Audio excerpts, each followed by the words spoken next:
لا حول ولا قوة إلا بالله العلي العظيم. حسبنا الله ونعم الوكيل، نعم المولى ونعم النصير. أعوذ بالله من الشيطان الرجيم. بسم الله الرحمن الرحيم. الحمد لله الذي يؤمن الخائفين وينجي الصالحين ويدع المستكبرين ويهلك ملوكا ويستخلف آخرين. والصلاة والسلام على رسول الثقلين محبوب رب المشرقين والمغربين جد الحسن والحسين نبينا سيدنا بالقاسم محمد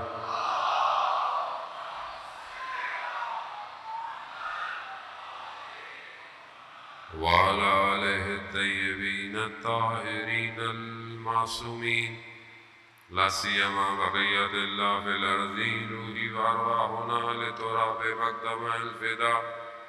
ولعنة الله على أعدائهم أجمعين. بسم الله الرحمن الرحيم. رب اشرح لي صدري ويسر لي أمري واحلل عقدة من لساني يفقهوا قولي. أما بعد فقد قال الله تبارك وتعالى في كتاب الحكيم والقرآن المجيد: وما خلقت الجن والإنس إلا ليعبدون. صلوات بجواب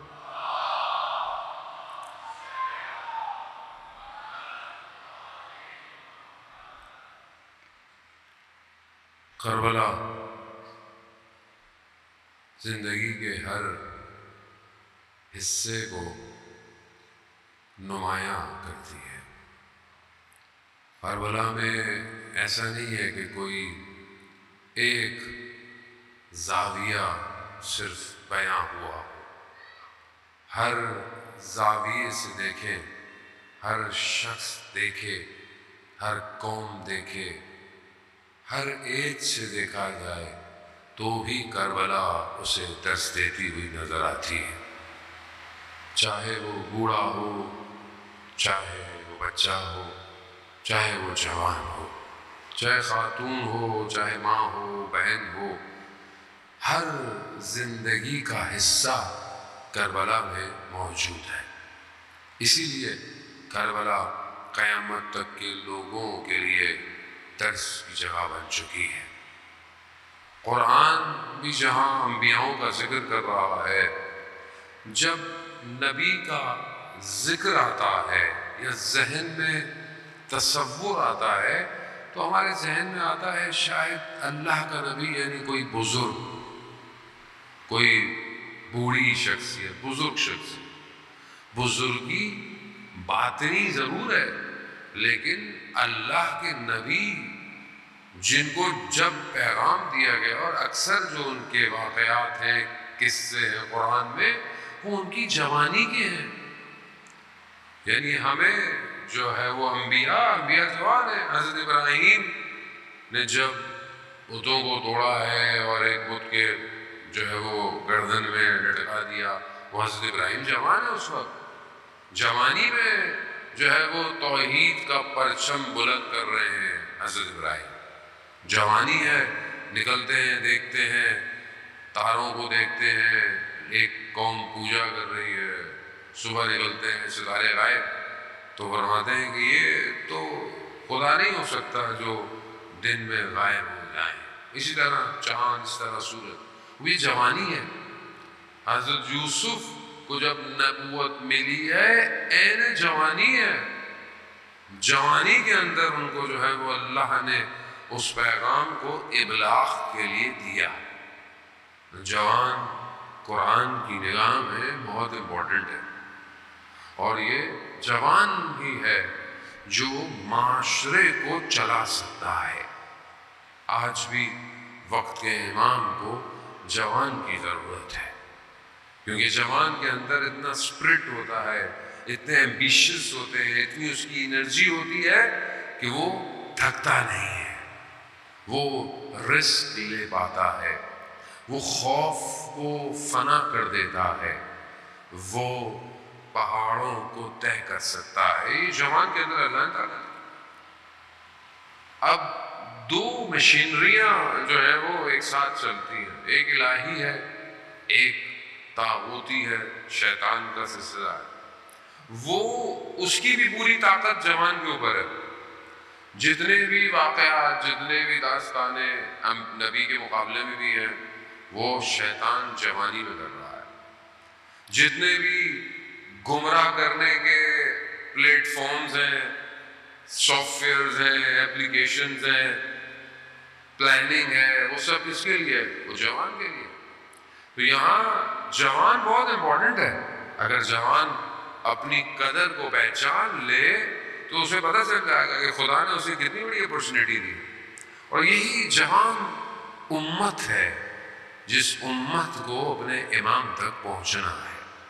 کربلا انہی جوانوں کی داستان ہے کہ جہاں اتنے جوان جمع ہو کر اپنے امام پر اپنے آپ کو قربان کر رہے ہیں۔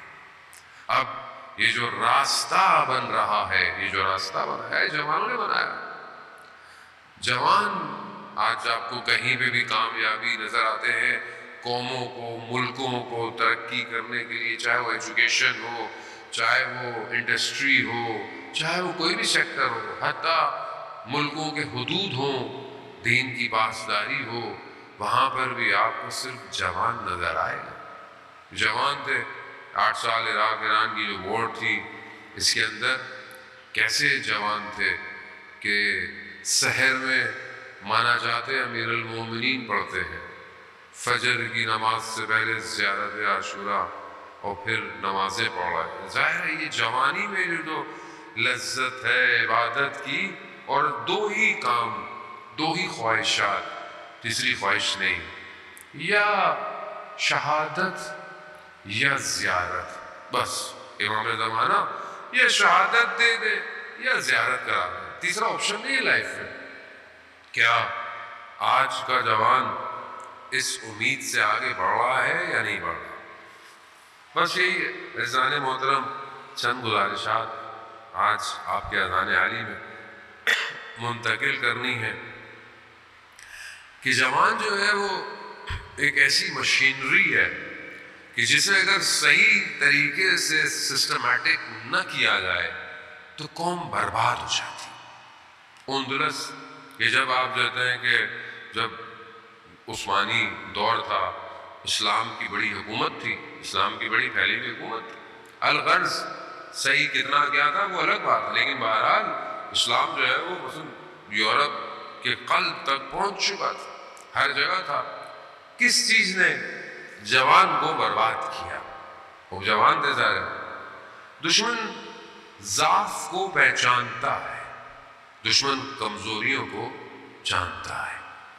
اگر آپ اپنی کمزوری کو نہیں جانتے تو آپ اپنے ساتھ دھوکہ کر رہے ہیں، اپنے آپ کو فریب دیں۔ آپ اگر نہیں جانتے کہ آپ کہاں گرتے ہیں، یہ آپ کو پتا ہونا چاہیے۔ آپ روز گھر سے نکلتے ہیں، ایک جگہ سڑک آتی ہے، آپ کی بائک، آپ کی گاڑی یا آپ کا پاؤں کھٹا گڈھے میں اترتا ہے، اب آپ روز وہیں سے گزر رہے ہیں، آپ کو پتا ہے کہ یہ راستے میں پرابلم ہے، تو عقل کیا کہتی ہے؟ راستہ تبدیل کر لو۔ اگر راستہ تبدیل نہیں کر سکتے تو کم از کم اس گڑھے کو بھر لو۔ عقل تو یہی کہتی ہے، روز اپنے آپ کو گرائے جا رہے ہو، ضعف پتہ ہے مگر گر رہا ہے۔ مشہور واقعہ، ایک عابد فجر کی نماز پڑھنے نکلا تو رستے میں کیچڑ تھا، پاؤں لگا، کپڑے خراب ہو گئے، واپس گیا، تبدیل کیے، وضو کیا، دوبارہ آیا، پھر جانے لگا، پھر دوسری دفعہ، پھر پاؤں اسی کیچڑ میں لگا، پھر کپڑے خراب ہوئے، پھر جانے لگا، پھر تیسری دفعہ آنے لگا تو شیطان نے خود اس کو بچایا کہ بھائی سیدھے ہی چلے جاؤ، اس طرح تو تم اگر گرتے رہے عبادت میں تم تو اللہ کے ولی بن جاؤ گے۔ وہ کیوں؟ ہدف جب مہم ہو تو پھر انسان رکاوٹوں سے گھبراتا نہیں ہے۔ آج ہماری زندگی کا ہدف کیا ہے؟ ہماری زندگی کا مقصد کیا ہے؟ یہ بہت امپورٹنٹ ہے۔ آج آپ دیکھیں کہ ہمارے ایک بڑی تعداد میں، آپ سب کو تو نہیں کہہ رہا خدا نہ خواستہ، ویسے جنرل بات کر، زندگی کا ہدف ہی کوئی نہیں ہے۔ اگر ہے بھی تو وہی شارٹ کٹ، وہی جو دنیا نے انسان کے ذہنوں میں ڈالا ہوا، یہ کر لو، وہ کر لو، یوں کر لو، یہ کر لو۔ شخصیت نہیں بن رہی کیونکہ ہدف نہیں ہے۔ قرآن خوب کردار سازی کو بیان کر رہا ہے، جب جوانوں کا ذکر کرتا ہے۔ خوب بنی اسرائیل میں ایک جوان ہے جس کا نام آل یاسین ہے، جو حضرت موسیٰ علیہ السلام کے اس وقت جب انہوں نے کہا وہ خدا پرست ہے، اس نے باقاعدہ اعلان کیا ہے، باقاعدہ اسے پھر مارا گیا، اور بہرحال اس کے ساتھ جو اسے مار دیا گیا۔ خوب یہ طاقت جوانی کے اندر، جب تک ہدف نہیں ہو، اسٹیبلٹی، رکاوٹ نہیں آ سکتی۔ اب آپ گھر سے نکلے، آپ کا ہدف ہی کوئی نہیں ہے، آپ کبھی ادھر چلے گئے، کبھی ادھر چلے گئے، کبھی ادھر چلے گئے، واپس آ گئے، کچھ بھی نہیں ہے، ہدف ہی نہیں ہے زندگی میں۔ جب آپ کچھ گھنٹوں کے لیے، ابھی آپ اپنے گھر سے آئے، دور سے آئے، قریب سے آئے، بس پہ آئے، بائک پر آئے، گاڑی پر آئے، پیدل آئے، لیکن آپ کا ہدف ہے نا کہ ہم یہاں سے نکلے ہیں، ہم نے یہاں پہنچنا ہے، وہ یہ ہدف ہے۔ یہ ہدف پورا کیا پھر آپ نے واپس جانا ہے۔ اب کتنے گھنٹے کا ہوا جو بھی آپ، تو چند گھنٹے کا سفر آپ نے با ہدف کیا۔ اب یہ الگ بات ہے میرے جیسا نکما طالب علم آپ کے سامنے بیٹھا ہو جو آپ کے ہدف کو خراب کر دے، وہ ایک الگ بات ہے۔ وہ اچھا طالب علم ہو تو کم از کم آپ با ہدف یہاں سے جائیں۔ اب جب تھوڑی دیر کے لیے آپ بغیر مقصد کے نہیں موو کر رہے، تو یہ آپ کی جو زندگی ہے ظاہری، یہ بغیر مقصد کے ہے، یہ بغیر ہدف کے ہے، اور اس میں آپ اپگریشن نہیں کر رہے۔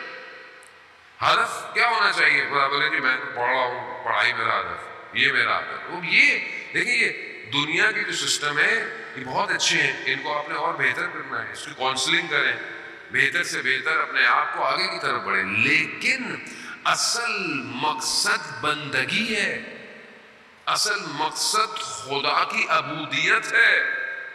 ہو سکتا ہے آپ اپنی جوانی میں دنیا سے چلے جائیں تو آپ خدا سے کیا بولیں گے؟ پروردگار تو نے تو مجھے موقع ہی نہیں دیا، میں بوڑھا ہوتا تو تیری بندگی کرتا، ابھی تو میں جاب کر رہا تھا، ابھی تو میں یہ کر رہا تھا۔ ایسا نہیں ہے، ایسا نہیں ہوتا۔ کربلا ہر لمحے میں بندگی ہے، بچہ بھی ہے تو بندگی ہے، بزرگ بھی ہے، بندگی۔ اصل ہدف بندگی۔ اس بندگی کے لیے میری کوئی پلاننگ ہے یا نہیں ہے؟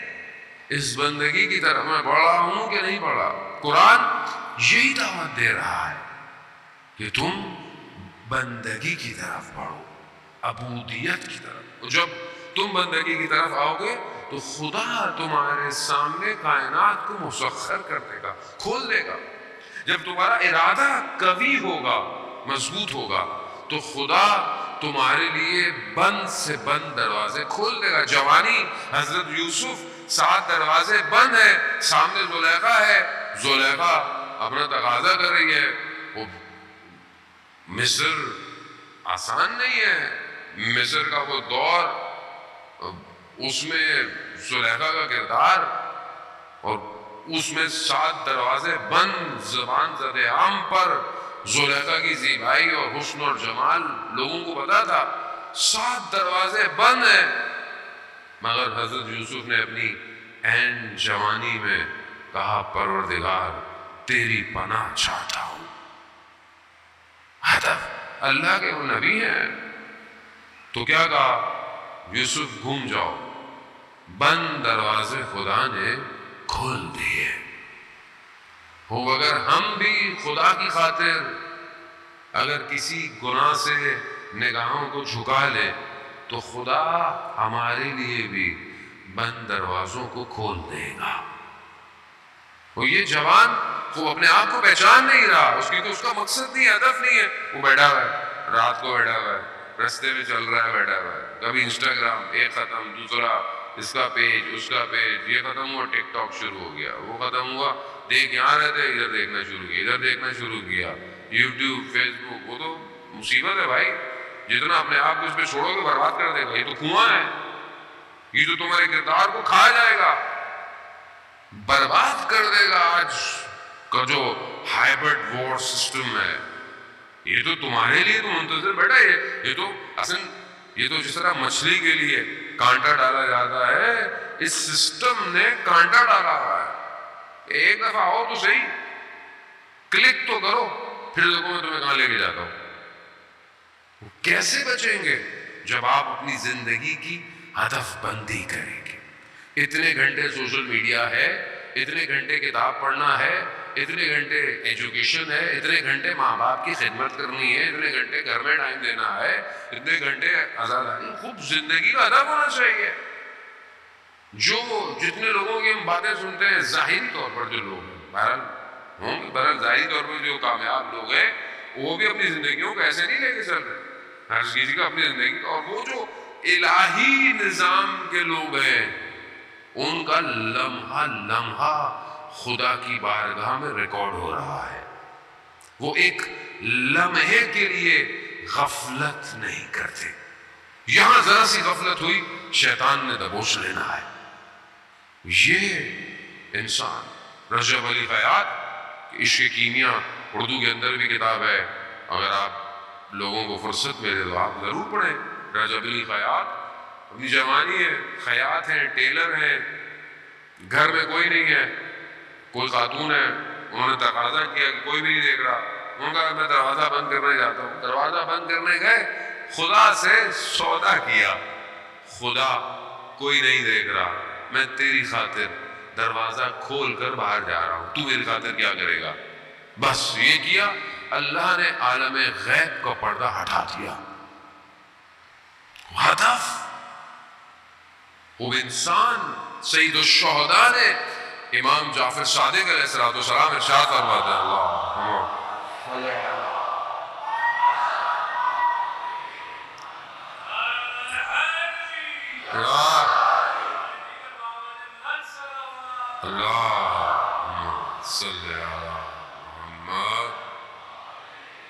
امام حسین علیہ السلام نے چھٹے معصوم فرماتے ہیں کہ ہمارے جد نے دشمن پر ظاہری کامیابی کے بجائے خدا کی ملاقات کو اختیار کیا ہے کہ میں خدا سے ملوں, بے شک میری گردن کٹ جائے. وہ ہدف ہے, مقصد ہے. وہ یہاں رجب علی خیاط کو اتنا سب کچھ کھل گیا کہ کوئی اگر آ کر اپنی مشکل بیان کرتا تھا تو اس مشکل کی وجہ کیا ہوتی تھی رجب علی خیاط بتا دیتے. نجف جب جاتے تھے امام کے حرم میں مولا امیر کے, تو یہاں امام سے سوال کرتے تھے تو اندر سے جواب آتا تھا. وہ یہ کیسے ہو گیا کہ ایک شخص دوسرے عالم میں پہنچ جاتا ہے. وہ یہ جتنا انسان کا بڑا ہدف ہو, مولا متقیان نے جو بلاغہ میں کیا فرماتے ہیں کہ انسان اپنے ارادے سے پہچانا جاتا ہے. وہ آج جوان کا ارادہ کیا ہے, آج جوان کیا ارادہ کر کر گھر سے باہر نکل رہا ہے. آج جوان سوتے وقت کیا ارادہ کرتا ہے کہ کیا میں تہجد کی نماز میں اٹھوں گا یا نہیں اٹھوں گا.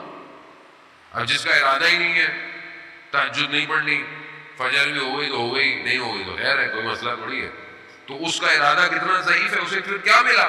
لیکن جو باوضو ہو کے سوئے صرف اس نیت کے ساتھ بھی کہ پروردگار میں ضعیف ہوں, کمزور ہوں, مگر میں رات کو تجھ سے باتیں ضرور کرنا چاہتا ہوں, بس نیت کر کے سویا, خدا اس کی ساری رات کو عبادت میں شمار کرتا ہے.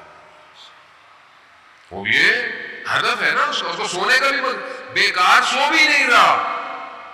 یعنی جو با مقصد جوان ہے وہ سونے کو بھی ضائع نہیں کر رہا, باوضو کے سو رہا ہے کہ اگر یہی موت آ جائے تو کم از کم عبادت میں تو پرواز کروں گا. یہاں بہت امپورٹنٹ ہے, کیا دیکھ رہا ہوں, کیا سن رہا ہوں. مولانا صاحب یہ سننا جائز ہے, ناجائز ہے, یہ دیکھنا جائز ہے. بھائی ہدف کیا ہے, یہ جو سن رہے ہو اس کا مقصد کیا ہے, یہ جو دیکھ رہے ہو اس کا مقصد کیا ہے. کیا یہ مقصد عبودیت کی طرف لے کے جا رہا ہے, بسم اللہ. اور اگر کوئی چیز خدا سے دور کر رہی ہے فوراً چھوڑ دو. خدا کے معاملے میں کسی چیز سے کمپرومائز مت کرو، کیونکہ ہمیں نہیں پتا کہ کیا پتا اسی انحراف میں ملک الموت روح نکال کے لے جائے. کیا کرو گے؟ بیٹھے رہو گے. اب یہاں نفس ارادہ، وہ کیا ارادہ ہے ہمارا؟ ہم مجلس عزائے حسینی میں آتے ہیں، ہمارا مقصد کیا ہے؟ ہمارا ہدف کیا ہے؟ ہم امام حسین تک پہنچنا چاہتے ہیں یا نہیں چاہتے؟ کیا ہم نہیں چاہتے کہ ہم اپنے امام کے کاروان میں نہیں مولانا صاحب، ہم کہاں اور وہ کہاں؟ کون ہوگا؟ ظاہر ہے آپ اصحاب سید الشہداء جیسا تو کوئی بھی نہیں ہو سکتا، اس راستے پہ چل سکتے. مولانا ہم کہاں اور 313 کہاں؟ 313 کون کہہ رہا ہے بھائی؟ 313 تو ڈیفائنڈ ہے. 313 کے نیچے بھی تو سیٹ اپ ہے کہ نہیں ہے؟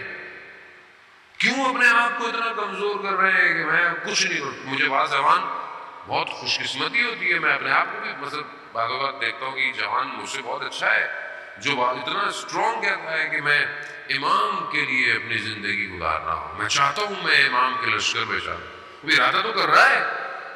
جب ارادہ کرے گا تو خدا اس کے لیے اسباب بھی کھولنا شروع کر دیتا ہے، راستے کھولتا ہے. ہدف، مقصد بہت ضروری ہے. عزیزان محترم، وہ جوان اپنی جوانی میں دیکھیں کیسے لوگ، کتنے لوگ وقت کے امام کے ساتھ ایسے ہیں کہ جو امام کے ساتھ رہتے ہیں. ایک شخص کہتا ہے کہ میں اس زمانے میں کوئی وبا تھی، بیماری تھی، میں مکہ میں جیسے ہی داخل ہوا لوگ وبا کی وجہ سے گر رہے تھے، مریض تھے. میں داخل ہو گیا اور شہر کے باہر پابندی تھی.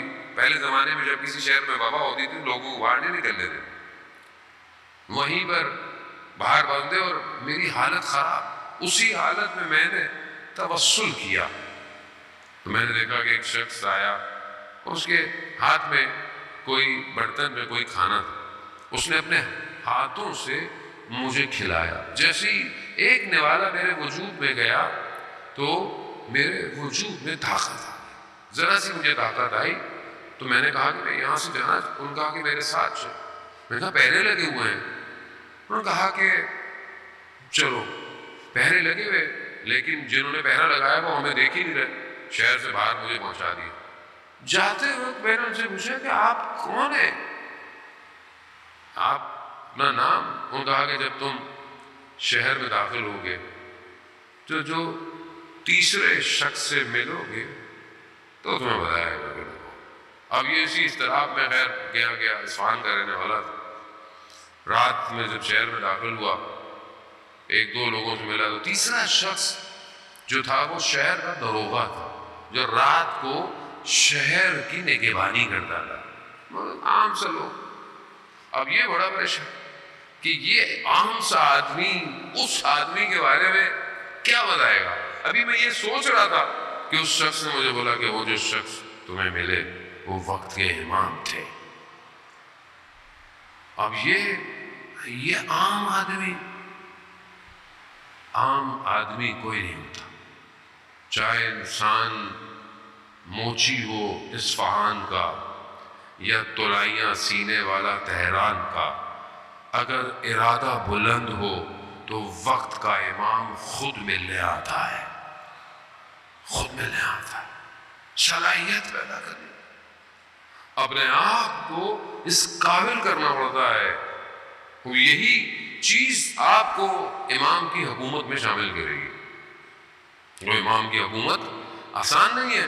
امام کی حکومت میں بہت اسٹرانگ برین چاہیے جو برداشت کر سکے سیم ٹائم پر. اب آپ دیکھیں نا، آپ سب ماشاءاللہ جوان ہیں، آپ جانتے ہیں کہ اسٹرانگ پروسیسر کیا ہے.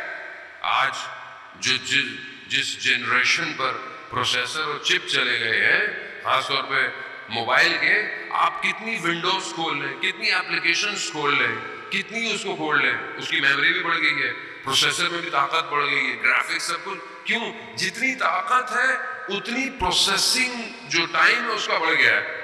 ہینگ نہیں ہو رہا سسٹم. ذرا سا پرانا موبائل ہو، 2-4 اپلیکیشن کھول دیں، واٹس ایپ ہی نہیں کھلتا. ذرا سی چیزیں ڈیٹا زیادہ ہو جائے ہینگ ہو گیا. کیوں ہو گیا؟ کیونکہ کیپیسٹی کم ہے اور سسٹم زیادہ ڈر گیا ہے. خوب ظاہر ہے اگر جوان اپنی پوری انرجی کو دنیا میں لگائے گا، دنیا کی خواہشات میں لگائے گا، تو ذرا سی دیر میں عبادت کے معاملے میں ہینگ ہو جائے گا، آگے بڑھ ہی نہیں رہا، کچھ کھول ہی نہیں رہا، اللہ اکبر کرتا ہے کبھی کچھ نہیں کھلا اس کے لیے، کبھی اس کی آنکھوں میں آنسو نہیں آئے، کبھی اس کے سجدوں میں لرزہ نہیں آیا. کیوں نہیں آیا؟ اصل دنیا بھری ہوئی ہے. دنیا جب اندر ہو تو ہمارے مرشد کہتے تھے جب تک تمہارے وجود میں شکم میں دنیا کی چیزیں ہیں تمہارے اوپر آسمان کے راز آشکار نہیں ہو سکتے. تو آپ جتنا دنیا کو ڈالیں گے آپ ہیں، آپ اپنے آپ کو آزاد کریں، اپنے ذہن کی وسعتوں کو وسیع کریں. اور یہ بغیر پریکٹس کے ممکن نہیں ہے، پریکٹس کرنی پڑے گی. اور پریکٹس تبھی ہے کہ جب آپ کلام الہی کو اپنے اندر پیوست کریں گے. آپ سوچیں گے میرا برین بہت شارپ ہو جائے، میں زمین اور آسمان کے ملاکوت دیکھنے لگ جاؤں، ممکن نہیں ہے جب تک آپ اپنے وجود کو لمس نہیں کریں گے کلام الہی سے. کلام الہی نور ہے عزیزان محترم. قرآن جنت کے درجے قرآن کی آیتوں کے برابر ہے. جتنا، اس کا مطلب یہ نہیں کہ جس نے قرآن جتنی آیتیں پڑھی ہوں گی اس کے اتنے درجے، نہیں، جتنا قرآن کی آیتیں آپ کے وجود پر تاثیر کریں گی اتنا بہشت میں درجہ آپ کا بڑھتا چلا جائے گا. کتنی آیتوں نے ہمارے وجود پہ تاثیر کیا ہوا ہے مجھے آپ بتائیں. کبھی ہم قرآن پڑھتے ہیں، انشاءاللہ کہ پڑھتے ہوں گے، جیسے کہ آپ نے سنا کہ سویڈن میں جو واقعہ پیش آیا، قرآن کے ساتھ اہانت کی گئی، تو اس کے بعد ڈینمارک میں بہرحال یہ دشمن اپنی طرف سے شاید کوششیں کرتا ہے کہ مسلمانوں کو چیک بھی کرتا ہے کہ یہ ان کے اندر کتنی غیرت باقی ہے. اور بہرحال مسلمانوں میں غیرت بہت ہے. یہ ہم تو حکم کا انتظار کر رہے ہیں، ہمیں حکم آ جائے تو ہم پتہ نہیں کیا کر بیٹھے. یہ تو ہم اس لیے خاموش ہیں کہ غیبت کے پردے میں وہ بھی ہمارا انتظار کر رہا ہے. وہ جس دن آیا یہ بندے کیا پوری حکومتیں روئی کے گالوں کی طرح اڑ جائیں.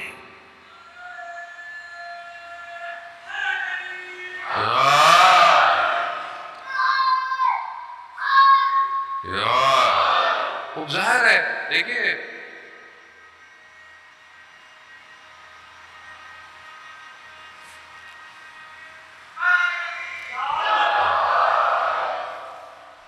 اب آج کے دور میں وہ قرآن کی جس طرح انہوں نے بے حرمتی کی، خدا لعنت کرے ان سب کو. ہمیں کیا کرنا چاہیے؟ ہم کیا کریں؟ آپ بولے ہمیں غصہ ہونا چاہیے، ہمیں پروٹیسٹ کرنا چاہیے. تو پھر کیا ہوگا؟ تھوڑی دیر کے لیے تصویریں کھینچیں گی، آپ نے پروٹیسٹ کیا، آپ اپلوڈ کر دیں گے، پھر کیا ہوگا؟ اصل پروٹیسٹ قرآن کو اپنے وجود میں اتارنا ہے. یہ کریں. اگر آپ واقعاً قرآن کی بے حرمتی میں نالا ہیں تو کم از کم روز 20 آیتیں تو پڑھیں قرآن کی. جمع ہو جائے، اچھی بات ہے، بتائیں دنیا کو کہ بہرحال آپ قرآن کا معاشرہ ہیں، بتائیں. اور لوگوں نے کیا ہے، لوگوں نے مجلسوں میں بھی قرآن ہاتھوں میں اٹھائے ہیں، بتائیں، اچھی بات ہے، آپ کریں. لیکن اصل تو یہی ہے. ابھی آپ نے یہاں ہاتھ میں اٹھایا، گھر میں آپ نے کبھی قرآن اٹھایا ہی نہیں. تو کس کو اپنے ہاتھ کو دھوکہ دے رہے ہیں؟ آج دشمن کیوں ایسی سازشیں کر رہا ہے؟ کہ ہم کمزور ہیں. اگر ہم تعلیمات قرآن پہ عمل کرتے تو کسی کی مجال تھی؟ نہیں. قرآن امام جعفر صادق علیہ السلام ارشاد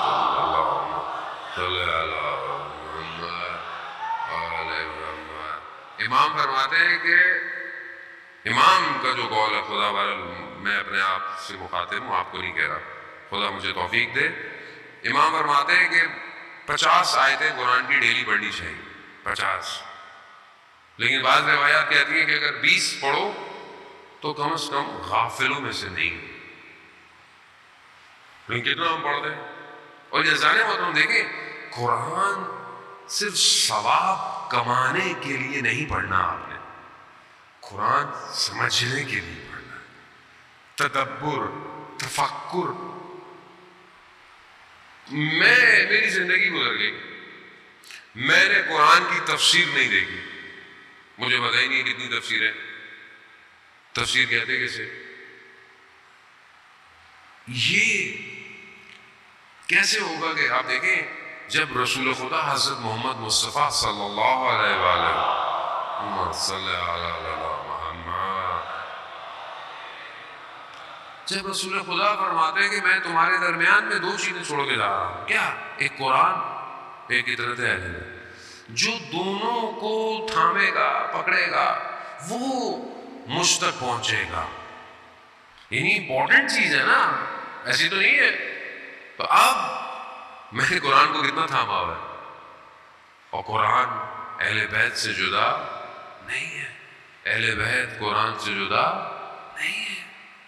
وہ بھی اس کو پریکٹیکل ترجمہ پڑھیں۔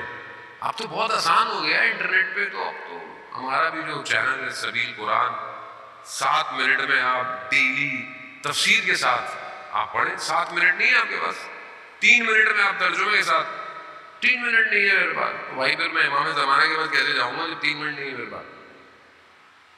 ہدف، مقصد، وجود میں نورانیت کو اتارے عزیزان محترم۔ یہ جب ہوگا تبھی آج جوان وہ جوان بنے گا کہ جس کی جان کربلا کے جوان پر قربان ہو جائے گی۔ آپ دیکھیں نا کہ یہ کربلا جب جوان کا ذکر کرتی ہے، نوجوان کا ذکر کرتی ہے، تو بڑے معارف ہیں، بہت معرفت ہے، ایک ایک جملے میں معرفت ہے۔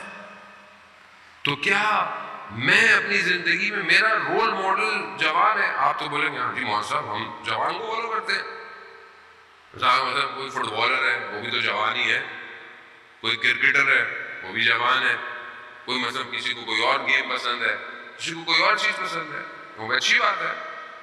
لیکن یہ آپ کو، میں نہیں بولتا کہ آپ سپورٹس کھیلیں، امپورٹنٹ ہے، اپنے آپ کو ایکٹیو رکھیں، بیماریوں سے دور رہیں گے، سٹریس سے دور رہیں گے، ٹینشنوں سے دور رہیں گے، لیکن یہ رول ماڈل آپ کو آپ کے اصل مقصد تک لے کے نہیں جائے گا۔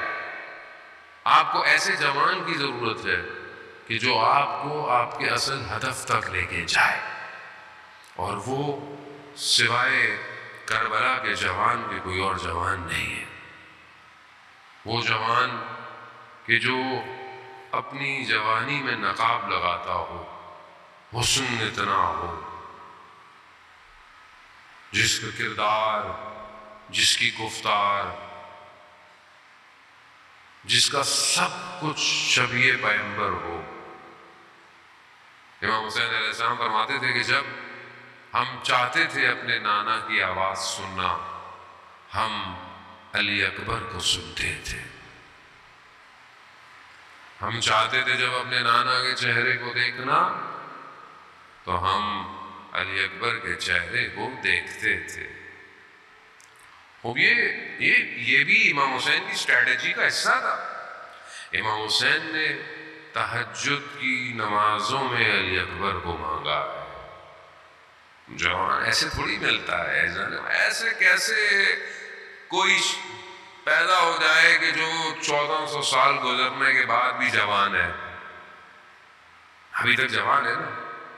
اللہ اکبر، کیسے یہ رول ماڈل ہماری زندگی میں ہے؟ ایسا رول ماڈل ہے ہماری زندگی میں؟ ہم چاہتے ہیں کہ ہم حضرت علی اکبر کے راستے پر چلیں۔ حضرت علی اکبر کا راستہ کیا راستہ ہے؟ حضرت علی اکبر معرفت اور اپنے امام کے اوپر قربانی کے اس اعلیٰ مقام پر ہے کہ ہمارے استاد آیت اللہ تحریری فرماتے ہیں کہ جناب علی اکبر کی آنکھیں ابھی بند نہیں ہوئی مگر وہ ان مقامات کو دیکھ رہے ہیں کہ جد رسول خدا اور امیر المومنین جام کوثر لے کر آ رہے ہیں. یہ آسان مرتبہ نہیں ہے، بہت بڑا مرتبہ. کردار، اخلاق. اہل خانہ میں جب بھی پورے راستے میں کوئی بات پہنچانی ہوتی تھی، امام حسین حضرت علی اکبر کا انتخاب کرتے تھے. علی اکبر جاؤ، یہ جوان ہے. عزیزان محترم، ہماری جانیں قربان اس جوان پر. ایک شخص عالم دین کہتے ہیں کربلا کا رہنے والا تھا، اور میں نے دیکھا کہ وہ حرم امام حسین علیہ السلام کے پاس جاتا تھا اور دعا کرتا کہ خدا مجھے بیٹا دے اور پھر وہ جوان ہو، اور جب وہ جوان ہو اور پھر وہ مر جائے. میں بڑا تعجب کرتا تھا، یہ کیسی دعا کرتا ہے. آواز آئی بازار میں، دکان تھی اس کی، کہا بیٹا پیدا ہو گیا. ٹائم گزر گیا، بڑھتا گیا. ایک دن کافی عرصے کے بعد مجھے خبر ملی کہ اس شخص کا جوان بیٹا مر گیا. میں دوڑتا ہوا گیا کہ میں جا کے دیکھوں یہ دعا کیوں مانگتا تھا. تو میں نے کیا دیکھا، وہ اپنے جوان بیٹے کے لاشے پر گرا پڑا ہے. میں نے پوچھا یہ تم تو خود مانگتے تھے کہ تمہارا بیٹا جوان ہو، تم کیوں مانگتے تھے؟ کہا میں دیکھنا چاہتا تھا کہ جوان بیٹے کے لاشے سے کیسے اٹھا جاتا ہے. اٹھا نہیں جا رہا. امام جعفر صادق علیہ السلام فرماتے ہیں کہ لذتوں میں سب سے بہترین لذت یہ ہے کہ انسان کا بیٹا ہو اور جوان ہو اور کامیاب ہو جائے. بہترین لذت باپ کے لیے. خدا آپ کے جوان بیٹوں کی حفاظت کرے. لیکن کربلا کہتی یہی ہے، جوان دو تو مزہ آئے. جوان دو نا، جوان کو بھیجو تو پتہ چلے پھر امام حسین کے ساتھ کس طرح تم. آسان نہیں ہے یہ، آسان بہت مشکل.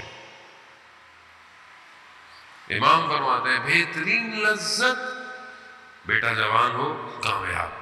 اور کہا سخت ترین شدید ترین صدمہ یہ ہے کہ جوان اپنی جوانی پہ پہنچ کر دنیا سے چلا جائے. بس عزاداران موت، یہ جوان مدینہ میں اپنے کردار کو پیش کر رہا ہے. اپنی پھوپھیوں کو، ماں کو، بہنوں کو سوار کر رہا ہے. کتنا خوبرو جوان ہے، شکل و صورت میں بھی پیغمبر کی طرح ہے. کتنا آسرا ہے یہ بچوں کا، کتنا آسرا ہے یہ اپنی چھوٹی سی بہن کا. بس یہ راستے طے کرتا کرتا جوان ایک ہی راستے میں دیکھا کہ بابا اچانک سے اٹھے، آنکھ لگی ہے اور کہہ رہے ہیں انا للہ و انا الیہ راجعون. کہا بابا کیا ہوا، آپ کے زبان پر یہ کلمہ کیوں جاری ہو گیا؟ امام فرماتے ہیں بیٹا میں نے خواب میں دیکھا نادی منادی کر رہا ہے کہ اس کاروان کے پیچھے موت ہے. اب آپ دیکھیں جوان کا جملہ، یہ ہے جوانی، یہ ہے رول ماڈل، یہ ہے معرفت. جناب علی اکبر فرماتے ہیں بابا کیا ہم حق پر نہیں ہیں؟ امام فرماتے ہیں نہیں بیٹا ہم حق پر ہیں. کہا بابا کیا فرق پڑتا ہے، موت ہم پر آ پڑے یا ہم موت پر جا پڑے؟ واہ کیا تعبیر ہے علی اکبر کی. موت کو بھی شکست دینا چاہتا ہے حسین کا لال. بس عزاداران محترم، روز عاشورائی اصحاب اپنا کردار ادا کر گئے. صبح عاشورہ ہوئی نہیں جب تک علی اکبر نے اللہ اکبر نہیں کہا.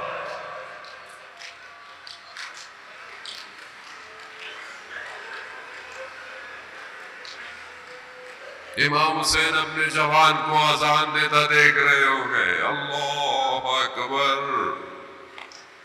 اللہ اکبر. امام حسین دیکھ رہے ہوں گے یہ کڑی الجوانی کی آخری اذان.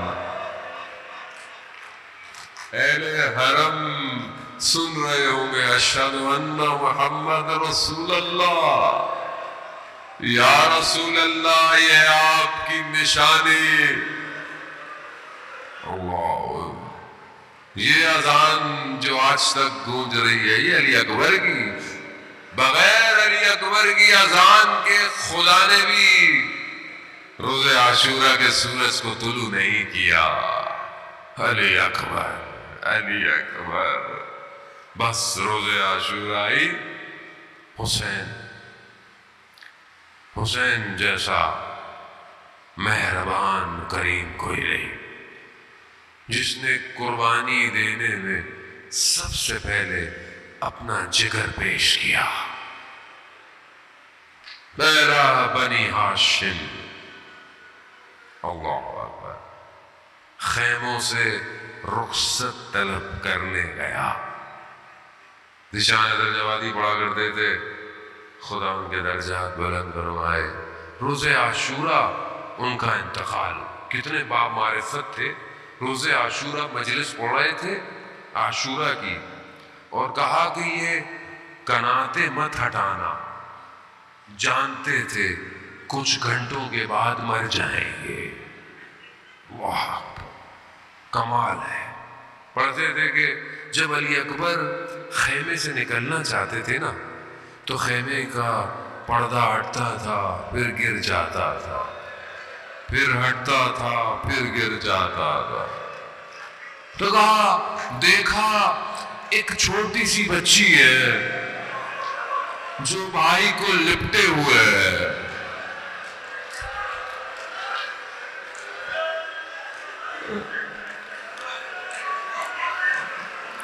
قربان جاؤں میں ام لیلا کے جواب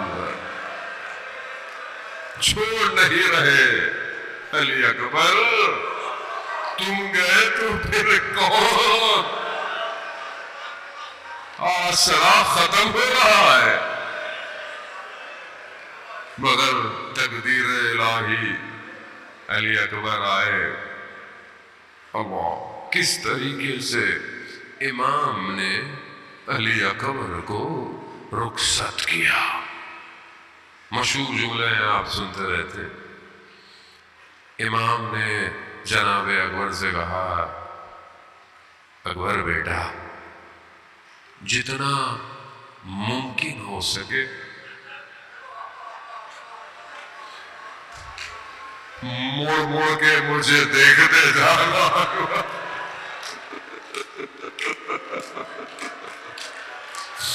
جتنا ممکن ہو سکے جتنا.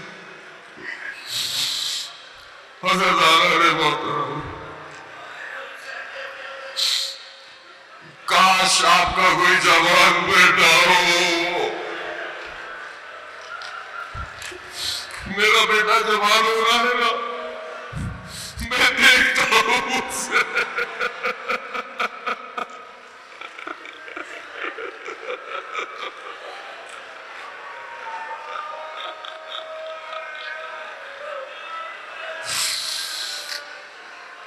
جناب سکینہ بیان کرتی ہے اس جملے کو روز عاشورہ.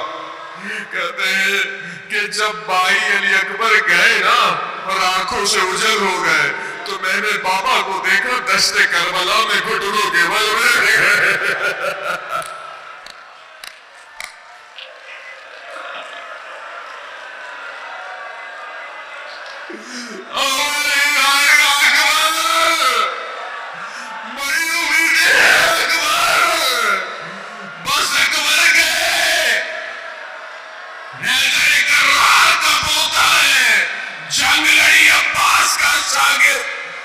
دشمن کو تہز نہز کیا. پیاس کی شدت اکبر واپس آ گئے. کیا کہا اکبر واپس کیوں آئے؟ کہا بابا لباس کی گرمی پیاس کی شدت مارے دیتی ہے. ہائے غریب ہو امام، بیٹا آیا ہے پانی مانگنے، پانی کہاں سے دے؟ بابا اگر تھوڑا پانی مل جاتا نا تو میں دشمن کو بتاتا جنگ کہتے کسے ہے، مگر آپ سچے تھے، اپنے سینے پہ ہاتھ رکھے. مگر حضرت علی اکبر جانتے نہیں تھے کہ پانی بابا کے پاس نہیں ہے، پھر کیوں آئے؟